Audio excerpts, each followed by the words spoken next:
So to draw letters using the brush tool, there's two, remember? There's paintbrush and blob brush, and I'm showing you the paintbrush.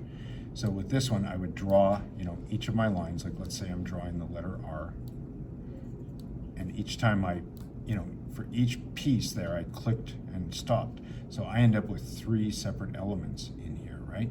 Okay. So then what I would do after I drew that, if I wanted this to be treated like a single element, I would, click all 3 of them, and then I would use over here the pathfinder, and the pathfinder should unite these pieces. When I click that first icon all into one, but you'll see it doesn't always work well.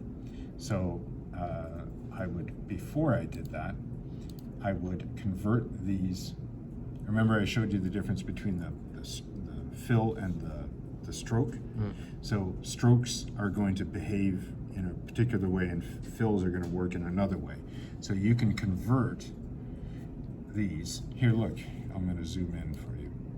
Do you see on here how there's like that inner blue line? Yeah. What's happening here is this is the actual path. The stroke, I told it to be 12 units on each side of that stroke, and that's how I can change all this. But it's not actually a shape, you see? It's a line that has a width to it. So I can change, all the attributes of it. But when I try to fuse these things together, like I did over here, you can see how these paths don't actually touch. So that's why when I did that unite, these weren't actually touching. The only thing that's touching is the sort of expanded line. So you see if I reduce that stroke, that's why they didn't fuse together. Okay? So I could fix this 2 ways. I could come through and I could select, the direct selection tool, which allows me to grab each one of these points, and I could make sure that they overlap. I could clean each one of these up, but it's a little tedious, but it can be done. I can grab just these shapes, and I bet now if I did an overlap it would work better, right? But there's another way to do it. So I'm going to take all of this, I'm going to increase the stroke on it until it's nice and thick like that, so it stands over top. What I can do is I can convert this, all these strokes, from a stroke into a shape. So see this blue line here, okay? See how it's down the middle of it? And because I told it that I want it to be 8 units, that means that there's 4 this way and 4 this way. But what I'm going to do is I'm going to convert these. If I go to Object, Path, Outline, Stroke. So these blue lines are now going to show up on the outside of this thing. So instead of it being a single path that has a thickness to it, it's going to get rid of that center piece, and it's going to make the path into like almost like a balloon animal kind of balloon. Yeah. Like it's going to convert it like that. So watch the blue line there. Now you'll see that these blue lines are out here, and now these things are stacked over top of each other. These are now big shapes, and they basically took that stroke that I had set up there and made it real, and now it no longer has a stroke at all, it only has a fill.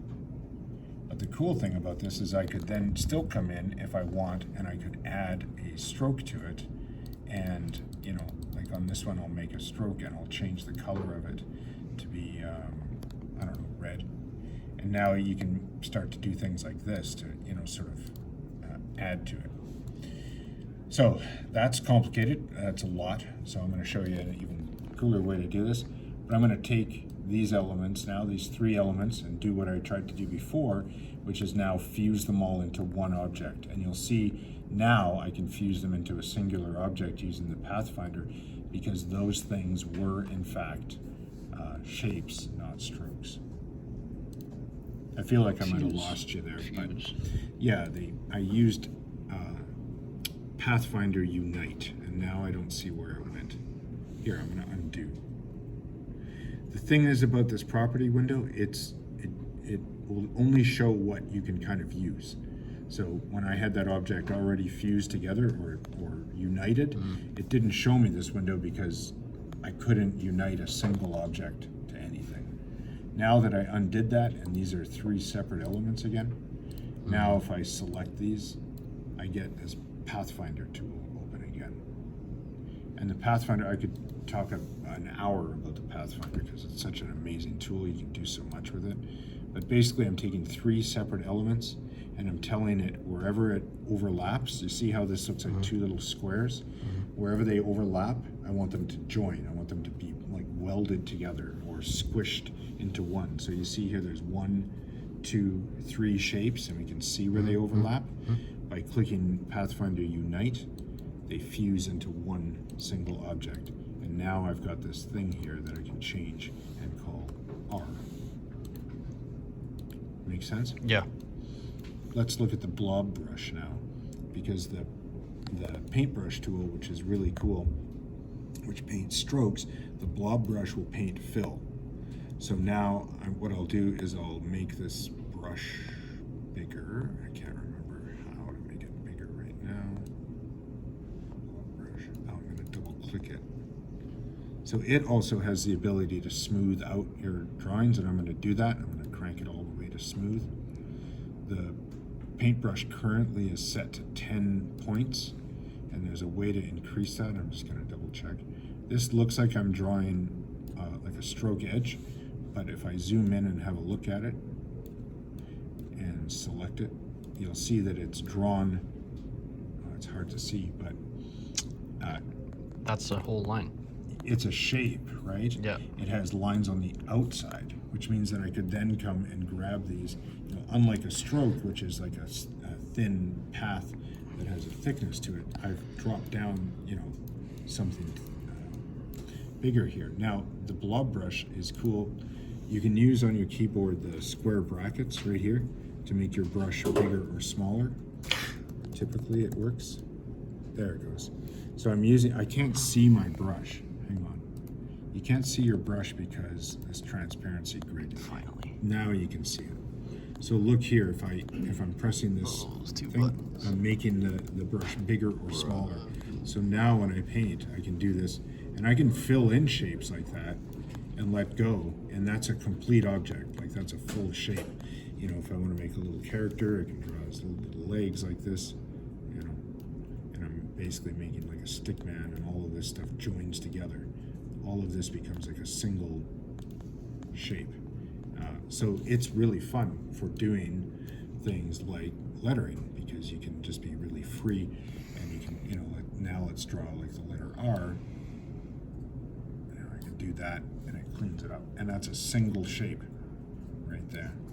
Let's make sure of that. Yep. It is a group. But I should be able to take that and do this as well. Do the Pathfinder again and turn it into a singular item.